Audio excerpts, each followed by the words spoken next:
India Pakistan पे हमला करने का सीरियसली मंसूबा बना रहा है। मुगलिया दौर में दिल्ली पर कब्जा जमाने के लिए जितनी भी जंगें हुई वो सब पानीपत में लड़ी गई। आप यूं कह लें कि दिल्ली की फतह का रास्ता पानीपत की जीत से होकर गुजरता है।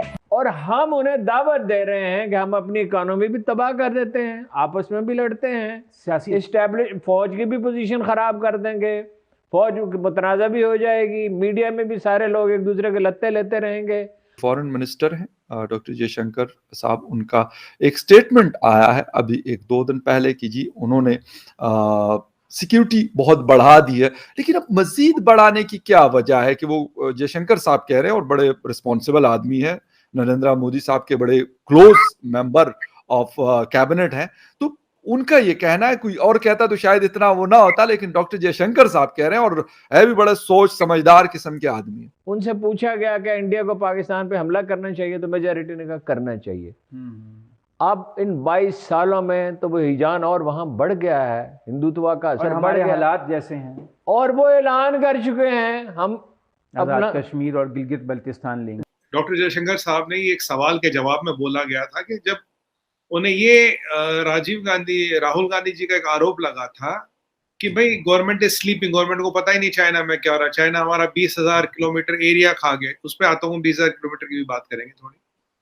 अब हुआ क्या फखर भाई, बोला भाई वहां पे जो डिप्लॉयमेंट है ऑल टाइम हाई है, इतनी deployment man machinery man power और लॉजिस्टिक्स की आज तक नहीं थी।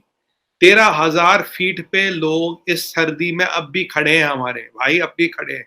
13,000 feet is a dam cold, मतलब -15-20 आ जाता, मुझे नहीं पता। इतने हाइट पे हमारे भाई खड़े हैं, इससे बड़ा डिप्लॉयमेंट हिंदुस्तान ने आज तक नहीं किया, और आप कह रहे हो कि वहां लोग नहीं खड़े। हम चाइना को कभी भी यूनिलैटरली बॉर्डर की पोजीशन चेंज करने नहीं देंगे। ये वो था कि भाई गवर्नमेंट को ये नहीं पता, आपको ये नहीं पता वहां हो क्या रहा है, स्लीपिंग, उसका जवाब था। दूसरी बात जो 20,000 किलोमीटर की बात थी, तो वो देखिए वो हवा में पतंगे उड़ाते, 20,000 किलोमीटर स्क्वायर किलोमीटर करीब 1/3 ऑफ अक्साई चिन्ह होता है। अगर 20,000 स्क्वायर किलोमीटर की जगह है तो सिर्फ वो कहते हैं गूगल मैप पे देखो। तो मैंने भी ये कई बार बोला था टीवी पे, नेशनल टीवी में, मैंने कहा जो आपका प्रवक्ता है, मैंने कहा भाई तू यहाँ कांग्रेस का प्रवक्ता बन के है, लैटिट्यूड लॉन्गिट्यूड बता दे कि इस लैटिट्यूड से इस लॉन्गिट्यूड तक चाइना ने कब्जा कर लिया, बता दे। 20,000 स्क्वायर किलोमीटर तो बहुत बड़ा एरिया है ना। तुझे नहीं पता तो अपने लीडर से पूछ के आ जा, उसको नहीं पता तो चलो कल सुबह प्रेस कॉन्फ्रेंस करके बता दो ये लैटिट्यूड है, ये लॉन्गिट्यूड है, ये पहले इंडिया के पास है, ये चाइना के पास है। एक इंफॉर्मेशन, एक पिन पॉइंट मैप, एक कुछ नहीं दे पाए वो, बस वो आरोप लगाने, आरोप पे आरोप लगाने, वो पॉलिटिक्स करनी है। तो इसी संदर्भ में डॉक्टर जयशंकर साहब ने जवाब दिया। एक तो वो है, दूसरा साइड फखर भाई ये भी, हाँ डिप्लॉयमेंट हो रही है, डिप्लॉयमेंट बढ़ी है, क्योंकि एक मैसेज चाइना को बहुत क्लियरली गया, you can not unilaterally change the status of LAC. वो उनके दद्दी मरहूम सपने में आ जाती तो फिर नक्शा बदल जाता है रात रात में। वो नहीं चलेगा, वो नहीं चलेगा, वो चाइना आपकी बार अच्छी तरह से समझ गया है। आज तो कुछ सोर्स बेस्ड इंफॉर्मेशन ये भी थी कि गरुड़ कमांडोज को अरुणाचल में डिप्लॉय कर दिया। गरुड़ एयरफोर्स के कमांडोज होते हैं जो एयरफोर्स के एसेट्स, एयरफोर्स एयर स्ट्रिप्स वगैरह इनको गार्ड करते हैं। तो ये डिप्लॉयमेंट भी शायद कर दी गई। ये सोर्स बेस्ड इंफॉर्मेशन मैं कंफर्म नहीं कर सकता, ऐसा मीडिया में इधर उधर सुनने में आया। ये आज इंफॉर्मेशन हो रही है। तो अब भारत जो है, क्योंकि हमारे पास इंटेल जो है, हमारा इंटेल ये कहता है कि शी जिनपिंग डेस्परेट हो गया। कोविड की हालत आप देख ही रहे हो, इकोनॉमिक आप देख ही रहे हो, और एकदम उसने कोविड खोल दिया। उस पर फिर से मतलब डिटेल में बात करेंगे। तो ये जब वो अंदर चाइना के अंदर प्रेशर कुकर बना पड़ा, वो बाहर कहीं ना कहीं थिएटर क्रिएट करने की कोशिश कर रहा। अगर उस दिन वो पोस्ट पे कब्जा कर लेता तो तब वो कहता देखो जी मैंने पोस्ट कर लिया, मैं इंडिया पे हावी हूँ। वो चीज उसे मिल नहीं रही।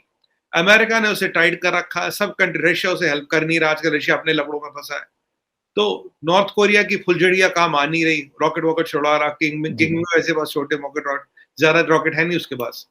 तो अच्छा फखर भाई कहीं ना कहीं नया मोर्चा खोलना, आप मान लीजिए ऑलमोस्ट आए हैं। I am telling you on your channel, it's almost settle. Chinese will open a new frontier और विल टू एस्केलेट समथिंग। क्योंकि मैं आपके शो पे पहले भी कह चुका हूं, they want to heat up the LAC, they want to heat up the LAC, not a war but to heat up the LAC. ये उनका मकसद वही है, और बिल्कुल उसी लाइन पे ये चल रहे सर। अच्छा ये वाली बात कि जी बातचीत हुई है और शायद उसका कोई रिजल्ट आएगा, ये हमने पहले भी गलवान के बाद भी बहुत सारे फेजेस देखे थे, शायद 10 या 11 फेजेस हुए थे डायलॉग्स के, लेकिन उसके बाद 9 या 10 दिसंबर वाला जो इंसिडेंट है वो होता है।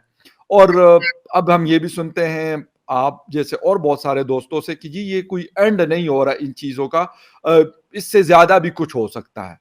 तो इससे ज्यादा क्या मकसद क्या करना चाहते हैं? ये तो आपने बता दी कि उनकी इकोनॉमी कमजोर हो गई है, कोविड की वजह से परेशान है, ये सारा कुछ है, तो वो फिर क्या जंग किसी और पे तोपेंगे? अगर मैं लेट सपोज घर में परेशान हूं तो जाके पड़ोसी का गिरबान पकड़ूंगा या अपनी परेशानी का कुछ करूंगा? देखिए फखर भाई, इंसान और चमगादड़ में फर्क होता है। इंसान तो अपनी समस्या का समाधान करेगा, चमगादड़ जानवरों वाली हरकत करेगा। चाइना की जात की कोई औकात नहीं है, सीधी सी बात है, इंसान तो है ही नहीं। इनके दिमाग में कुछ अलग ही किस्म का फतूर सवार है। मैं आपको बताता हूँ, 4-5 चीजें बताऊंगा विद डाटा, आप कोरिलेट कीजिएगा। चाइना में 29,000 लोग रोज मरते हैं, 29,000 लोग। तो महीने में करीब करीब 1 मिलियन लोग मरता है, ये ऑफिशियल डाटा है। इंडिया में उससे ज्यादा मरते हैं बाय द वे जी, ऐसा नहीं, क्योंकि आबादी इतनी 140-45 करोड़ की बात करें आप जी। पॉइंट नंबर 1, मुझे बताइए फखर भाई, जो पिछले बृहस्पतिवार मारा वो नॉर्मल बना, जो इस बृहस्पतिवार मारा वो कोविड से मरा। ये तो सीसीपी चाहता है कि हम ऐसा यकीन करें। सीसीपी वही दिखाता, वही बताता, वही समझाता जो वो समझाना चाहता है, पहली बात। दूसरी बात, जब कोविड पीक में था तो इन्होंने वुहान पूल पार्टी की, याद है आपको? वुहान पूल पार्टी की, तब बोल दिया कि दुनिया तुम तो साला बेवकूफ हो, दुनिया बेवकूफ है, देखो हमने कोविड को कंट्रोल कर लिया। या तो वुहान पूल पार्टी नकली थी या ये नकली, आज की स्थिति नकली है। पॉइंट नंबर 3, इन्होंने कहा जी हमने 300 करोड़ वैक्सीन लगाए, 300 करोड़ लोग, ठीक है। अब कल परसों खबर आई 30% एडल्ट्स को वैक्सीन लगी, नहीं तो 300 करोड़ का नंबर भी झूठा। अब कह रहे कोई नेजल वैक्सीन लगा रहे, कौन सी नेजल वैक्सीन, उसका नाम क्या है? ड्रॉपर तो डिस्टिल वाटर तो नहीं आ रहे लोग की नाक में, वो नंबर भी झूठा। चाइना कहता मेरे 1 लाख लोग मरे, 1 लाख लोग मेरे 1 लाख इन्फेक्शन थे, 4,000 लोग मरे, ठीक है, मैंने कोविड को कंट्रोल कर लिया। अब कह रहे कोविड इतना आ गया कि कंट्रोल नहीं हो रहा। आप ये जानते हैं कि जो भी लॉकडाउन जिस भी कंट्री ने खोला, फेजेस में खोला, धीरे धीरे लॉकडाउन खोला जाता है, क्योंकि अगर आप 100% क्योर भी हो, अगर आप लॉकडाउन खोलोगे तो आप में एक वेव और आएगी, एक छोटा बबल और आएगा। वही बबल चाइना में आया, ठीक है, क्योंकि आप यूएस की बात करें, इंडिया की बात करें, हर एक ने छोटे छोटे फेजेस में खोला, धीरे धीरे खोला। एक और बात बताओ, 100 करोड़ लोगों को आपने बंद रखा, करीब करीब 2 साल, 1.5 साल, 2 साल, जो भी मान लीजिए। फखर भाई, कोविड की मोर्टेलिटी है 1%, डेल्टा की, ओमिक्रॉन की भी 1 से आसपास ही। तो मुझे एक बात बताइए सर, बाय दैट लॉजिक, मंगलवार को 2 दिन पहले 14 दिन हो गए, 14 दिन तक 10 मिलियन की 1 करोड़ लोग मरना चाहिए था। अगर कोविड की हालत इतनी खराब होती, नहीं मरा ना कोई भी। मैंने आपको पहले बोला था कोई नहीं मरेगा।